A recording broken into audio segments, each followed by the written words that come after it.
इसको समझेंगे संवेगात्मक बुद्धि को। संवेगात्मक बुद्धि क्या है? संवेगात्मक बुद्धि वह बुद्धि है जो अपनी भावनाओं के साथ साथ दूसरों की भावनाओं को समझता हो, ठीक ना? जो अपनी भावनाओं के साथ साथ दूसरों की भावनाओं को समझता हो उसे संवेगात्मक बुद्धि कहते हैं। संवेगात्मक बुद्धि दो शब्दों से मिलकर बनी है जो संवेग धन बुद्धि कही जाती है, जिसमें संवेग का अर्थ बताया गया है उत्तेजित होना, उत्तेजित करना, क्रांति उत्पन्न करना, ठीक ना?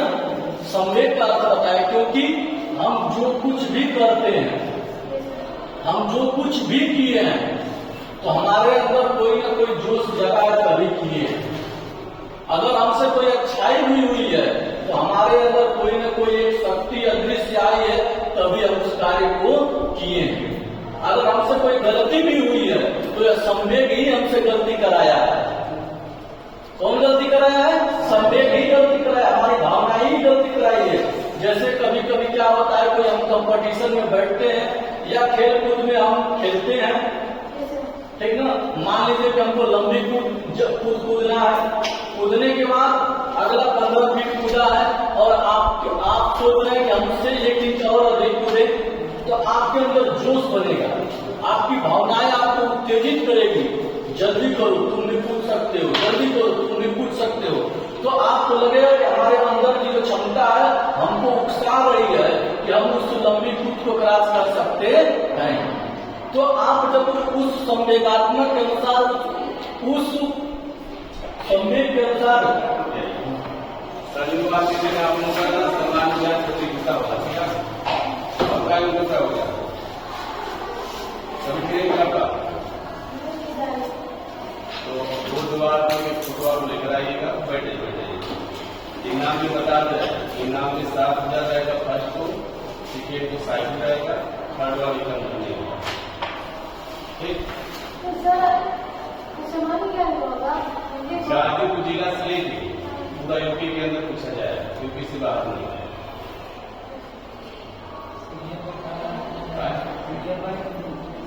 सिलेबस बनेगा, सिलेबस बनेगा तो घंटे की क्या होगा आपका, बस जो क्लास करते बस नहीं है, इसकी ज्यादा कोई नहीं है, ठीक है? ठीक। और बता दो, ठीक। देखिए, शनिवार को यानी कि अगले शनिवार को जो उत्तर प्रदेश में निवास करते हैं और इस क्लास में जो कक्षा करते हैं, डेली पढ़ने के लिए आते हैं, सामान्य ज्ञान प्रतियोगिता होगी। उस प्रतियोगिता में जो प्रतिभाग करेगा, प्रतिभाग करने के बाद जो प्रथम स्थान लाएगा उसको 7,000 रुपया इनाम राशि मिलेगी, ठीक है? और दूसरे स्थान पर जो रहेगा उसको साइकिल मिलेगी, तीसरे स्थान को बताया जाएगा। यानी कहने का तात्पर्य है कि आपके अंदर जो जनरल नॉलेज है, जो सामान्य ज्ञान है, वो बहुत कम है। आपकी भावनाओं को जगाया जा रहा है, आपकी संवेगात्मक को जगाया जा रहा है कि आप भी उस सामान्य चीजों को जाने। क्योंकि स्थितियां ये हो गई है कि आज के बच्चे से अगर पूछ दिया जाए कि आपके राष्ट्रपति कौन है तो उनको नहीं पता है। आज की स्थितियां हो गई, पूछ दिया आपके जिले के डीएम कौन है ये भी नहीं पता, यह पूछ दिया जाए कि आपका ब्लॉक कहाँ है ये भी नहीं पता, यह पूछ दिया जाए कि आपका पिन कोड क्या है ये भी नहीं पता।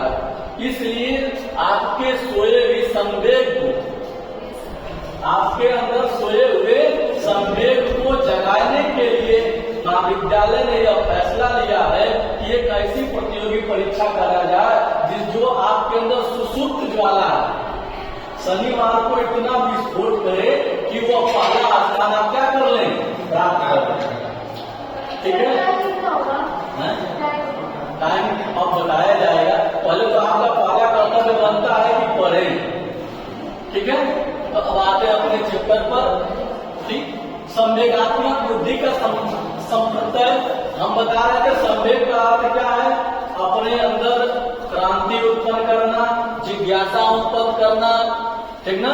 उथल पुथल मचा देना, ये संवेग का अर्थ होता है। जब संवेग हमारे अंदर उठता है, सुसुप्त ज्वाला उठती है, तो हमको कुछ अच्छा या गलत करने के लिए क्या करती है? प्रेरित करती है, ठीक है। उसके बाद संवेगात्मक बुद्धि का अर्थ एवं परिभाषाएं। देखिए, डेनियल गोलमैन साहब कहते हैं कि जो भावना है, एक तरफ से भावनाएं नहीं चलती है। क्या होगा कि हम अपने दर्द को दर्द समझे, दूसरे के दर्द को दर्द न समझे, उसको भावनात्मक या संवेग नहीं कहेंगे। डेनियल गोलमैन साहब कहते हैं कि भावना संवेग उसी को कहते हैं व्यक्ति में दोनों तरफ से हो। क्या हो? दोनों तरफ से हो, उसको हम क्या कहते हैं? संवेगात्मक कहते हैं। समझ रहे हैं ना? जब तक किसी की भावना नहीं जगेगी तब तक हम कुछ काम करने के लिए चल नहीं सकते हैं।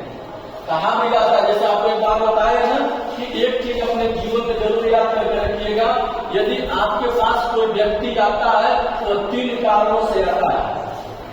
आपके पास यदि कोई व्यक्ति आता है तो 3 कारणों से आता है। भाव में आता है, अभाव में आता है और दुख में आता है। तो ऐसे व्यक्ति जब आपके पास कोई आए तो कभी उसका आप अनादर मत करना, क्योंकि कहीं भी आज किसी के पास समय अब बचा नहीं है। सभी लोग व्यस्त हैं। जब उसके पास समस्या आती है, जब उसके पास खुशी आती है, तभी वह व्यक्ति एक दूसरे के पास जाता है। ठीक है। उसी तरह से हमारा क्या है? संवेग है। जब हमारी भावनाएं, जब हमारी संवेग जगेगी तब जाकर के हम कुछ करने के लिए, जैसे आपका परीक्षा सेमेस्टर का तिथि घोषित हो जाएगी तभी नहीं पढ़ेंगे। जिस दिन से परीक्षा शुरू होगी कहीं चलिए एक दिन में पढ़ लेकर पास हो जाएंगे, तब आपकी भावनाएं जगती है। जब परीक्षा में आप बैठ गए, बैठने के बाद एक भी प्रश्न नहीं लिख पाए अपने से, तो फिर वहां से जब चलेंगे कहेंगे कि आज रात भर पढ़ेंगे, कल अपने से सारा लिखकर लाएंगे। समझ रहे हैं ना? भावना कब जगी? जब आप परीक्षा में बैठे तब आपकी भावना जगी, संवेग जगा कि अरे यार पढ़ लिए रहते तो ये दुर्दशा नहीं ना होता। इसलिए प्यारे बच्चों, अपनी भावना को, संवेग को हमेशा जगा करके रखिए, क्योंकि कब कहाँ प्रयोग करना पड़ जाएगा पता नहीं चलेगा। अभी आपको अचानक आपके सामने बात आ गई है ना कि शनिवार को परीक्षा होगा, जो प्रथम स्थान आएगा उसको इतने रुपये मिलेंगे। ठीक है। मेहनत कर देंगे, दूसरे स्थान पर आएंगे तो साइकिल मिल जाएगी। सोचिए, विचार करिए, एक सामने घटना आ गई ना, यदि आप शुरू से ही अपने संवेग को जगाए रखेंगे तो इतनी घटनाएं बहुत आएंगी, उसको पाने के लिए जगना पड़ेगा। ठीक है। अभी भी आपके पास 8 दिन 7 दिन का समय है। आपसे उत्तर प्रदेश से रिलेटेड जो भी चीजें हैं पढ़ लीजिए, जरूर आप पास होंगे। ठीक है। धन्यवाद।